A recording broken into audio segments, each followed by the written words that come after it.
Now in this lecture we are discussing about petroleum.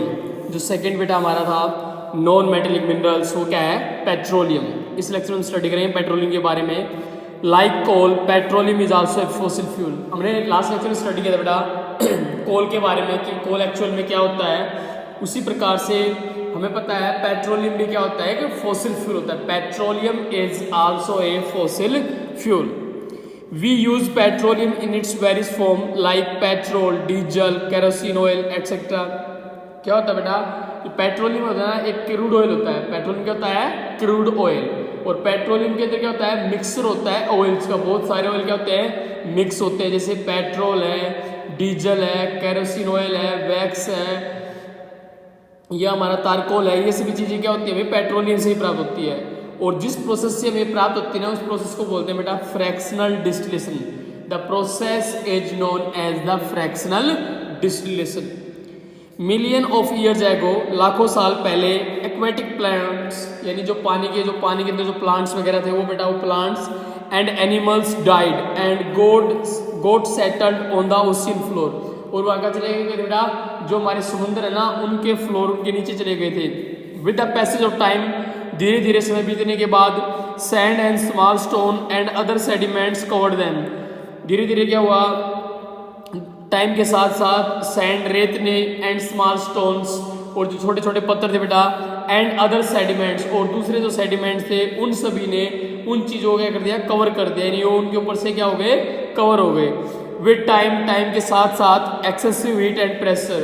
हमें पता है टाइम के साथ साथ under the earth there is very high temperature and pressure. Due to the reason of high temperature and pressure, उस heat के कारण they turn them into the petroleum. वो किसके अंदर चेंज हो गए भाई? पेट्रोलियम के अंदर। दे turn them into the petroleum. वो सभी की सभी चीजें किसमें चेंज हो गई भाई? पेट्रोलियम के अंदर चेंज हो गई। To pump petroleum out, oil wells are drilled along the ocean source. हम पेट्रोल को बाहर निकालने के लिए बेटा टू पंप पेट्रोलियम आउट, जो आपका क्रूड ऑयल होता है उसको बाहर निकालने के लिए ऑयल वेल्स यानी तेल के कुएं बनाए जाते हैं बेटा। Oil wells are drilled along with the ocean source, यानी जहाँ पे आपके समुद्र के किनारे वगैरह होते हैं वहाँ पे बड़े बड़े तेल के कुएं बनाए जाते हैं। Most of the oil wells are found near the Gulf of Mexico, यानी ज़्यादातर जो आपके कुएं हैं, जो तेल के कुएं वगैरह जो बने हुए हैं बेटा, यानी most of the oil wells यानी मोस्टली जितने भी आपके तेल के कुएं वगैरह जो तेल की खदानें हैं आर फाउंड पाई जाती हैं near the Gulf of Mexico, यानी मैक्सिको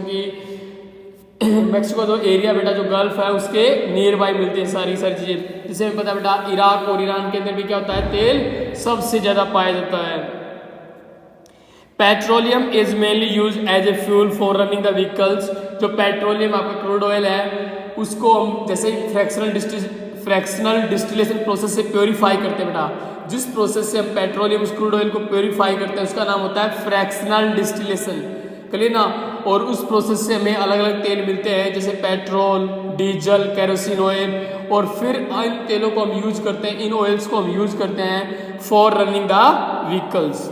यानी petroleum is mainly used as fuel for running the vehicles, यानी पेट्रोलियम का जो मुख्य तौर पे यूज होता है, ईंधन के तौर पे यूज होता है व्हीकल्स को चलाने के लिए।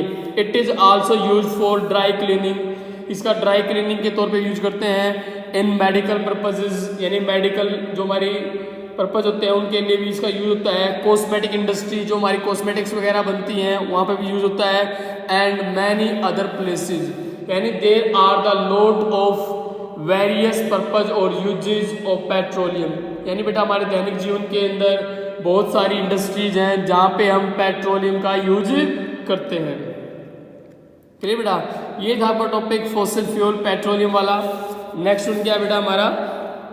Be sensitive, conserve fossil fuels, यानी फॉसिल फ्यूल को हमें कंजर्व करना चाहिए बिकॉज हमारी नेचर के अंदर बेटा फॉसिल फ्यूल्स क्या है? बहुत कम मात्रा में। जो फॉसिल फ्यूल्स है आपके coal and petroleum, they are present in very limited amount. ये हमारी जो अर्थ क्रस्ट है उसमें बहुत थोड़ी मात्रा में है, तो इनका यूज बेटा हमें बड़ा सोच समझ के करना चाहिए। तो इनका क्या करना चाहिए? कंजर्व द फॉसिल फ्यूल्स, यानी इन जीवाश्म ईंधनों को हमें बचाकर रखना चाहिए फॉर फ्यूचर लाइफ बेटा, फ्यूचर के लिए।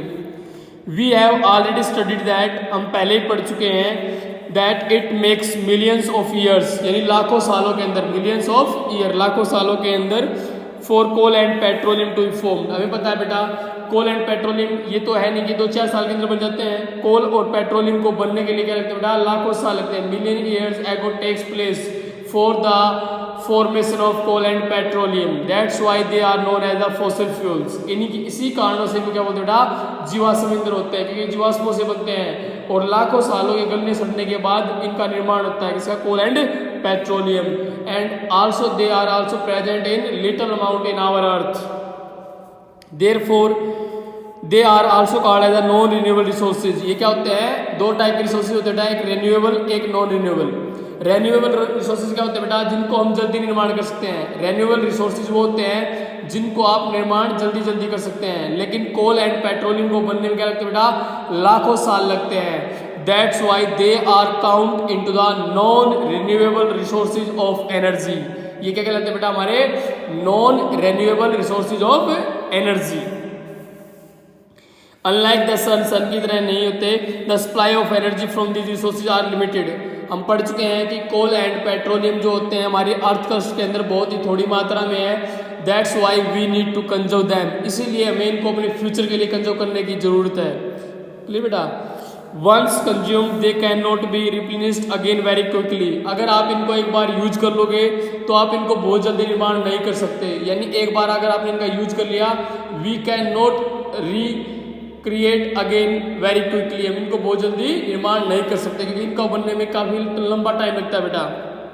सो we must try to conserve these resources. तो हमें जो हमारे रिसोर्सेज है, फॉसिल फ्यूल्स है, कोल एंड पेट्रोलियम, इनको कंजर्व करने की जरूरत है। We need to conserve them, हमें इनको कंजर्व करने की बेटा जरूरत है। This can be done by utilising them efficiently. ऐसा कब हो सकता है, दिस कैन बी डन, ऐसा हम कर सकते हैं बाय यूटिलाइजिंग देम, इनको यूटिलाइज करके।